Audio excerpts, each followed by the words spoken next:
మహత్తరమైన కార్యక్రమాలే, చాలా గొప్పవే. మనం కూడా సంతోషిద్దాం. మంచిగా ఇంట్లో వంట వార్పులు చేస్తారు, రకరకాలైన పిండి వంటలు చేస్తారు, తిన్నాము మేము కూడా, అన్నీ బాగానే ఉన్నాయి.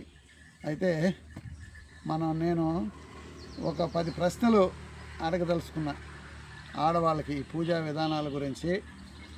నేను అడిగిన ప్రశ్నకి మీ మనసులోనే అవునైతే అవును, కాదైతే కాదు, లేదు చేసినాము ఉంది అని, నెగిటివా పాజిటివా మీ మనసులో మీరే సమాధానం చెప్పుకోండి. దీనికి ఎవరు సాక్షి లేదు, ఎవరు ఏంటి అనేది లేదు. మరి మీకే సాక్షి, మీ పూజ ఎంత గొప్పది అని మీరే నిర్ణయించుకోవచ్చు. నేను చేసిన పూజ ఫలించిందా లేదా, గొప్పదా కాదా, మీరే నిర్ణయించుకోవచ్చు అన్నమాట.